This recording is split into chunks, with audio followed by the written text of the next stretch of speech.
क्या आपने कभी महसूस किया है कि आपका दिमाग एक पल के लिए भी नहीं रुकता? हर छोटी बात पर ज्यादा सोचना, क्या होगा अगर ऐसा न हुआ तो? यही तो ओवर थिंकिंग है।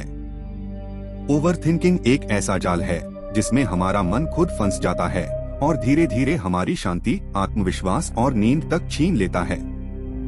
लेकिन अच्छी खबर यह है कि आप अपने विचारों के मालिक हैं और आप अपने मन को शांत करना सीख सकते हैं। अध्याय 1, ओवरथिंकिंग क्या है? ओवरथिंकिंग का मतलब है किसी बात पर जरूरत से ज्यादा सोचना। कभी कभी हम किसी बात का इतना विश्लेषण करते हैं कि दिमाग थक जाता है, मगर हल नहीं निकलता।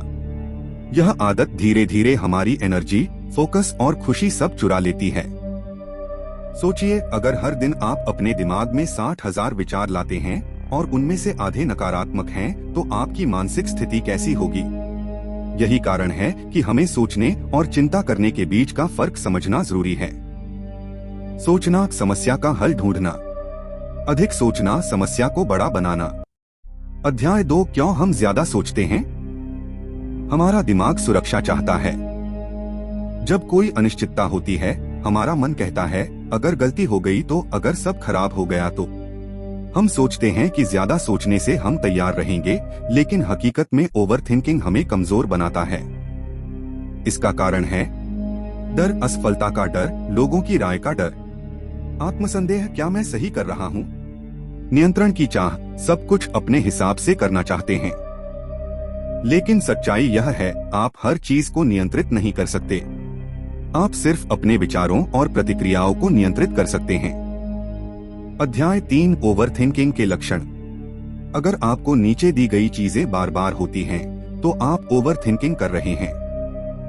एक बात को बार बार सोचना, क्या होगा अगर, जैसे सवालों से परेशान रहना, नींद न आना, निर्णय लेने में बहुत समय लगाना, अतीत की गलतियों को बार बार याद करना।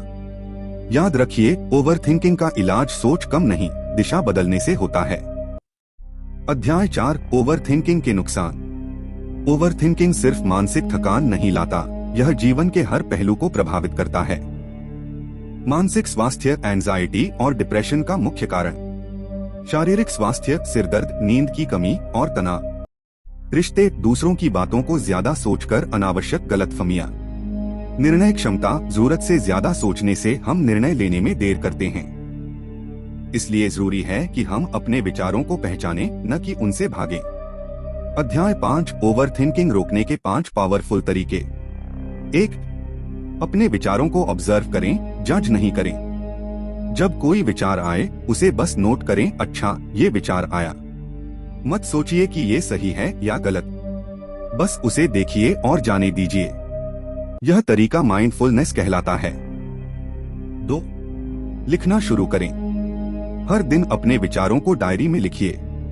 जब आप अपने दिमाग की बात कागज पर उतार देते हैं, तो मन हल्का हो जाता है। यह अभ्यास ओवरथिंकिंग को बहुत घटाता है। 3, अपने माइंड को ऑक्यूपाई करें। खाली दिमाग ओवरथिंकिंग का घर है।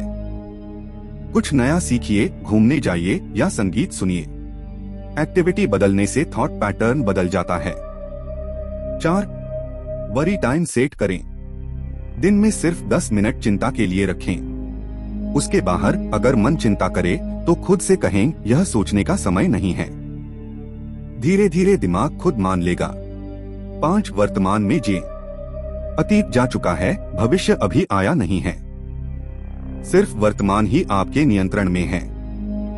हर सांस पर ध्यान दें, हर पल को महसूस करें, यही शांति का रास्ता है। अध्याय 6, माइंड रीप्रोग्रामिंग। आपका दिमाग वही सोचता है जो आप उसे सिखाते हैं। अगर आप रोज यही कहते हैं, मुझे चिंता होती है, तो दिमाग चिंता का आदी हो जाएगा। लेकिन अगर आप कहें, मैं अपने विचारों पर नियंत्रण रखता हूँ, मैं शांत हूँ, स्थिर हूँ और वर्तमान में हूँ, तो धीरे धीरे आपका दिमाग नई दिशा पकड़ लेगा। पॉजिटिव अफर्मेशंस रोज सुबह 5 मिनट दोहराएं, असर दिखेगा। अध्याय 7, छोड़ना सीखिए। कई बार हमें बस छोड़ना होता है। हर चीज का जवाब ढूंढना जरूरी नहीं। कुछ बातें अनकही, अधूरी और अनसुलझी रहने दें, क्योंकि यही जीवन है। छोड़ना कमजोरी नहीं, बल्कि समझदारी है। जब आप कंट्रोल की चाह छोड़ते हैं तभी पीस आती है। अध्याय 8 मेडिटेशन की ताकत। ध्यान ओवरथिंकिंग का सबसे गहरा इलाज है। जब आप रोज 10 मिनट शांत बैठते हैं, सांसों पर ध्यान देते हैं, तो मन खुद शांत होना सीखता है। आप विचारों से नहीं लड़ते बल्कि उन्हें गुजरने देते हैं। यह अभ्यास आपको मन का मालिक बनाता है, गुलाम नहीं। अध्याय 9 छोटी जीतें मनाइए। हर दिन जब आप थोड़ा भी ओवरथिंकिंग पर काबू पाते हैं, उसे सेलिब्रेट करें। छोटे बदलाव ही बड़े परिणाम लाते हैं। धीरे धीरे आप महसूस करेंगे कि आपकी सोच अब आपको नियंत्रित नहीं करती, बल्कि आप अपनी सोच को नियंत्रित करते हैं। अंतिम संदेश। ओवरथिंकिंग कोई बीमारी नहीं, यह बस एक आदत है और हर आदत बदली जा सकती है अगर आप सचेत होकर कदम उठाएं। आज से तय कीजिए, मैं अपने विचारों का गुलाम नहीं रहूंगा। मैं वर्तमान में जीऊंगा। मैं अपने मन से शांति का रिश्ता बनाऊंगा। याद रखिए, शांत मन ही सबसे बड़ी ताकत है। जब आप सोच से ऊपर उठ जाते हैं तो जीवन अपने असली रंग दिखाने लगता है। यह थी पुस्तक स्टॉप ओवरथिंकिंग। अगर आपको यह ऑडियो बुक पसंद आई हो तो लाइक करें, कमेंट करें और चैनल को सब्सक्राइब करें ताकि आप हर हफ्ते नई प्रेरणादायक ऑडियो बुक सुन सकें। धन्यवाद। शांत रहें, मुस्कुराएं और आज से ओवरथिंकिंग को अलविदा कहें।